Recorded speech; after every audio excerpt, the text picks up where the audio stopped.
अस्सलाम वालेकुम, welcome to Sajid world. मैं हूँ साजिद अली, आपसे मुखातिब हूँ आपके अपने ही चैनल साजिद वर्ल्ड की तरफ से। आज मैं आपके लिए मोस्ट इम्पॉर्टेंट इडियम की एक सीरीज़ लाया हूँ, यानी कि एक तरतीब है जिसमें ऑलमोस्ट 5 से 6 तक क्लास होंगे। नंबर 1 की तरफ आते हैं। Take up the hatchet means to begin और रिज्यूम हॉस्टाइल्स, प्रिपेयर फॉर और गो टू वार। इसकी मीनिंग ये हो जाएगी कि जंग दोबारा शुरू करना, जंग की तैयारी करना या जंग का पाबंद रहना। तो मैंने इडियम लिखा है और सिर्फ उसकी मीनिंग लिखी है ताकि आपका टाइम भी बच सके और ज़्यादा से ज़्यादा इडियम भी कवर कर सके। दूसरे नंबर पर है under a cloud. In under a cloud की मीनिंग हो जाएगी इन डिस्ग्रेस, जिसकी मीनिंग होगी बदनामी या रुस्वाई। तो ये भी इडियम मोस्ट रिपीटेड है, आप देखिए, आपने देखे होंगे पास्ट पेपर्स में, तो ये आते रहते हैं। यानी कि जो भी इडियम मैं आपके साथ शेयर कर रहा हूँ वो मैंने कोशिश की है, कोई लेक्चरर की टेस्ट से, कोई एसएस की टेस्ट से, इस तरह से मैं कलेक्ट करके कोशिश की है आपके साथ शेयर करने की। और तीसरा है to have your hands full, यानी कि बहुत मसरूफ़ होना। Have as much work as one can do, इतना काम होना कि जितना कोई कर सके। तो यहाँ पर अल्फाज से ही इसकी मीनिंग आ रही है to have your hands full, यानी कि अपने जो हाथ है वो मसरूफ़ कर देना। Have as much work as one can do, इतना काम करना जितना एक कर सके। और उसके बाद 4 है मेक है वाइल द सन शाइन।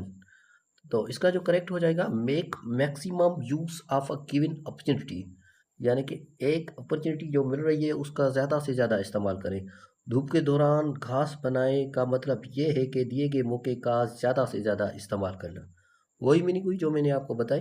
तो मैंने कोशिश की है उर्दू में मीनिंग भी लिखी है, आप इनको लिखकर अपना इडियम जो है कॉम्प्लेक्स टॉपिक है उसका कॉन्सेप्ट क्लियर कर सकते हैं।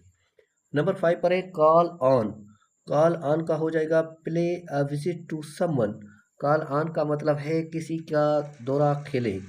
तो play a visit to someone यानी कि किसी के साथ खेलना। और उसके बाद 6 नंबर है bag and baggage.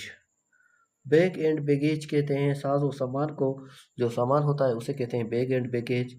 With all one's belongings, जिसके साथ सारा सामान हो उसको कहते हैं बैग एंड बैगेजेस।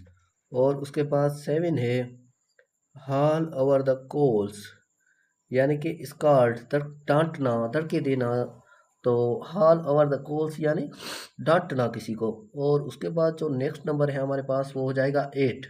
और ये जो भी इडियम है वो आपके काम के हैं और बहुत आपको फ़ायदा दे सकते हैं। 8 नंबर है हमारे पास safe and sound. Safe and sound की मीनिंग हो जाएगी आउट ऑफ डेंजर, यानी कि किसी चीज़ में कोई खतरा ना हो उसको सेफ एंड साउंड कहते हैं, यानी सही सलामत। और उसके बाद 9 है to cap it all means finish or complete something. To cap it all की मीनिंग ये हो जाएगी किसी चीज़ को ख़त्म करना, यानी कि किसी चीज़ को पूरा करना, उसको कहते हैं कैप इट ऑल। 10 नंबर पर है टू बी अंडर द हारो। इसका हो जाएगा बेचैनी बाय एक्सटेंशन, यानी बेचैनी। तो ये 10 नंबर था। और उसके बाद है 11 नंबर हमारे पास इडियम है ब्लू आइड बॉय और ब्लू आइड गर्ल। कभी कभी ये आता रहता है ब्लू आइड बॉय, कभी लिखा हुआ होता है, कभी लिखा हुआ होता है blue eyed girl. Refer to a someone who is liked admired and often favoured by someone in authority. ऐसा इंसान जो लाइक किया जा गया हो या तारीफ की गई हो या किसी आला अथॉरिटी से उसकी तारीफ की हो उसको कहते हैं ब्लू आइड बॉय और गर्ल। ठीक है। उसके बाद एक कॉक एंड बल स्टोरी, ये जो मैंने पहले इडियम आपके साथ शेयर किए थे उसमें भी किया था, मर्ग और बुर्ग और बेल की कहानी। A lie that is completely unbelievable, ऐसा झूठ बोलना जिस पर यकीन ही ना किया जाए, भरोसा ही ना हो, उसको कहते हैं a cock and bull story. और एक प्रोवर्ब है as you sow so shall you reap is known proverb, ये भी आ सकता है कि ये प्रोवर्ब है या आइडियम है। जैसा होगे वैसा ही काटोगे, the way you behave in life will effect the treatment you will receive from other, जैसा करोगे वैसा तुम्हारे साथ होगा। तो उसके बाद 14 नंबर है द अल्फ़ा एंड ओमेगा। ये इसकी मैंने डिटेल भी लिखी है क्योंकि बहुत सारे बच्चों को इनका पता नहीं होता। A beautiful object beginning and a good man something divine, यानी कि एक अच्छी चीज़ जो ख़त्म हो किसी अच्छी विरासत पर, उसे कह सकते हैं। एक्सप्लेनेशन है the idiom the alpha and omega is taken from the Christianity and refer to Jesus. ये ईसाई अल्फाज से लिया गया है क्रिश्चियनिटी से और ये रेफ़र करता है जेसिस को यानी हज़रत ईसा को। Alpha is the first letter of Greek alphabet, Greek alphabet का पहला लेटर अल्फ़ा है। Omega is the last letter of Greek alphabet, omega जो है ग्रीक अल्फ़ाबेट का लास्ट लेटर है।